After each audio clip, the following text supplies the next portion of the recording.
Rasulullah bertanya, siapa wanita yang paling bagus? Wanita yang paling bagus. Wanita yang paling bagus tuh kayak apa? Kalau bahasa kita, wanita yang paling cantik itu kayak gimana sih?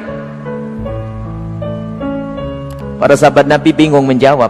Ada yang ngomong mungkin dalam hatinya berkata, mungkin sholatnya ya, mungkin puasanya, mungkin semuanya pakai mungkin. Pada bingung, pada noleh ke sana kemari, tidak bisa menjawab wanita yang paling mulia itu seperti apa. Sayyidina Ali juga tidak bisa menjawab. Semuanya pulang ke rumah masing-masing. Sampai di rumah Sayyidat Fatimah Zahra, seperti kebiasaannya wanita solehah, kalau suaminya datang yang ditanya adalah dapat ilmu apa, bukan dapat duit berapa. Sayyidat Fatimah Zahra bertanya, wahai suamiku, apa yang kau dapat dari ayahanda? Apa yang kau dapat hari ini dari Rasulullah? Lah, ini kalimat yang harus dibiasakan oleh para istri tuh. Bang, dapat ilmu apa? Kan begitu. Sayyidina Ali menjawab, kami dapat banyak, cuman kami juga dapat pertanyaan yang kami semua tidak bisa menjawab. Pertanyaan apa? Wanita yang paling mulia itu seperti apa? Wanita yang mulia itu seperti apa?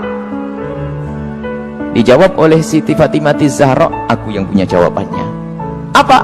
Dibisikkanlah di telinga Sayyidina Ali. Seketika itu wajah Sayyidina Ali berbinar-binar senang, wajahnya berseri-seri, mata berbinar-binar. Aku menemukan jawaban, pasti aku nanti bakal dibanggakan oleh Rasulullah karena sudah punya jawaban. Di esok harinya ketemu lagi dengan Rasulullah, siapa yang sudah punya jawaban? Para sahabat Nabi masih bingung. Tiba-tiba Sayyidina Ali berkata, kami punya jawaban ya Rasulullah. Siapa wanita yang paling bagus? Dijawab, wanita paling bagus adalah yang tidak pernah melihat laki-laki dan tidak pernah dilihat laki-laki. Rasulullah paham siapa yang ngasih tahu.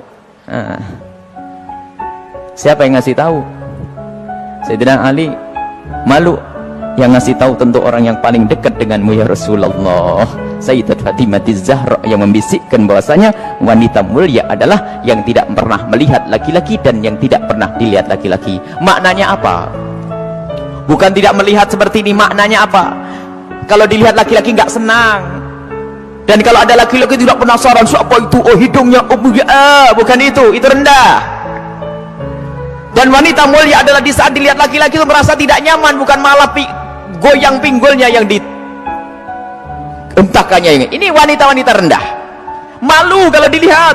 Kalau merasa ada laki-laki memperhatikan, rasa risih, itu iman di dalam hatinya, itu kemuliaan, itu wanita mulia. Itu maksudnya, bukan lalu menutup, tak boleh dilihat, aku harus di kamar saja. Bukan, keluar dengan cara yang wajar, dengan mahram, dengan kelombongan wanita, dan danannya tidak pamer, yang sederhana.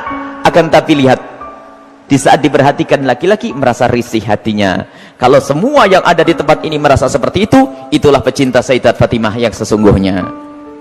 Sekarang rusak zaman, wanita keluar semuanya pengen pamer apa yang ia miliki. Sudah begitu ngaku, aku pengikut Rasulullah, aku sering hadir marhabanan maulid Nabi, ribuan manusia yang datang, aku insya Allah dapat syafaatnya Rasulullah. Tapi nggak nyambung dengan Sayyidat Fatimah Zahra. Jadi kita harus berusaha untuk menjadikan diri para wanita-wanita ini merasa tidak nyaman, tidak senang kalau tubuhnya diperhatikan oleh kaum pria. Ini iman, itu kemuliaan. Jadi tidak nyaman, dan itu ada sifat-sifat semacam ini. Ada merasa risih, ada yang masya Allah kalau sudah diperhatikan merasa, waduh, wajahnya mulai putih, kuning, hijau tuh.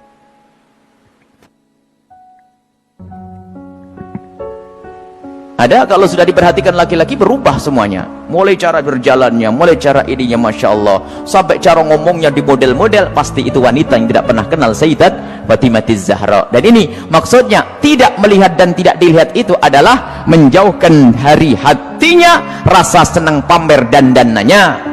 Sampai suara pun dijaga, suara dijaga. Sayyidat Fatimah Zahra suara dijaga, dan rasa malunya sangat tinggi. Sayyidat Fatimah Zahra sangat malu, pemalu beliau itu. Pernah suatu ketika berada di teras rumah, bukan di teras, karena rumah jangan dianggap kayak rumah kita.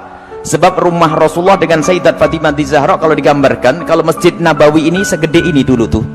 Masjid Nabawi kurang lebihnya seperti ini, seperti Masjid Taqwa ini sebelum dikembangkan. Jadi rumah Rasulullah itu Rumah Sayyidat Fatimah Zahra ada 5x5 di situ. Seberangnya ada rumahnya Sayyidi Aisyah, di belakangnya ada rumahnya Sayyidah Saudah. Kemudian nanti istri Rasulullah yang lainnya ada dijajar begitu. Jangan dianggap rumahnya di kampung sana, di kota sini, bukan. Jadi rumahnya hanya kecil-kecil begitu. Sehingga ada fitnah yang pernah disebar bahwasanya Siti Fatimah Zahra pernah ditendang Sayyidina Umar bin Khattab. Ini kan fitnah pada Sayyidina Umar. Memangnya nggak ada yang denger yang lainnya. Kecil begini, kalau sampai Siti Fatimah sampai jerit-jerit nangis pasti kedengaran. Ada ya sekelompok orang yang berdusta mengatakan Siti Fatimah Zahra meninggal karena dipukul oleh Sayyidina Umar bin Khattab, perutnya sampai keluar. Ini lucu cerita ini. Dipikir rumahnya itu di kampung sana ya, kampung sini, bukan. Itu loh rumah Siti Fatimah. Kalau ada di sekitar masjid ini, mepet. 5x5, 4x3, rumahnya itu rumah dipikir rumah kayak apa begitu, bukan. Jadi rumah Rasulullah dan semua keluarganya itu kalau dikumpulkan hanya 200 meter. Allah. Dan sangat sederhana.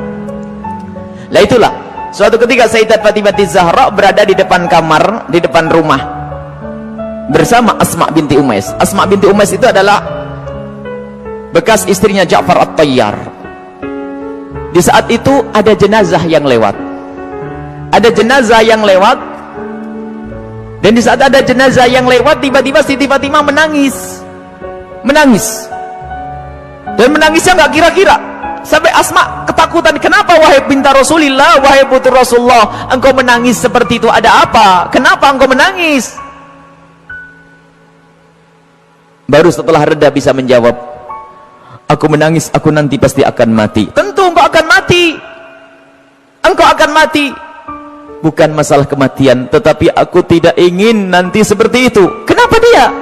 Lihat, semua orang yang meninggal akan diperlakukan seperti itu, dibungkus dengan kain kafan, lalu diangkat di kepalanya manusia, lekuk-lekuk tubuhnya terlihat. Alangkah malunya aku nanti jika aku mati, lalu diangkat di atas kepala manusia, lalu lekuk-lekuk tubuhku terlihat.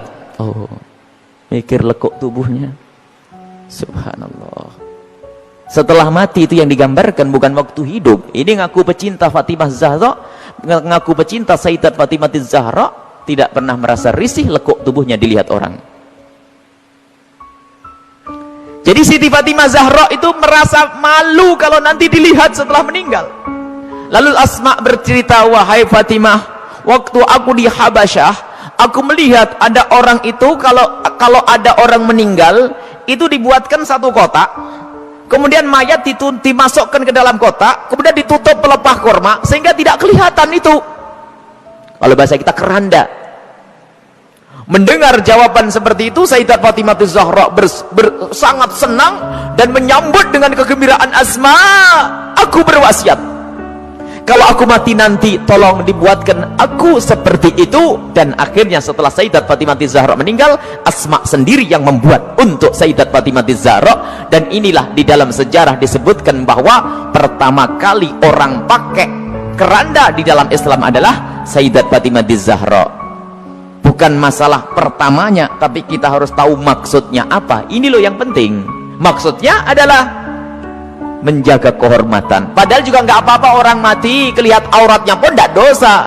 Orang meninggal tidak ditanya lagi oleh Allah. Akan tapi rasa malunya Sayyidat Fatimah Zahra sampai menghantarkan beliau untuk berwasiat kalau meninggal nanti agar dibuatkan yang demikian ini. Dan termasuk wasiat yang lainnya apa? Agar dikubur di malam hari. Tidak ingin, masih ingin, takut kalau dilihat oleh orang. Inilah Sayyidat Fatimah Zahra.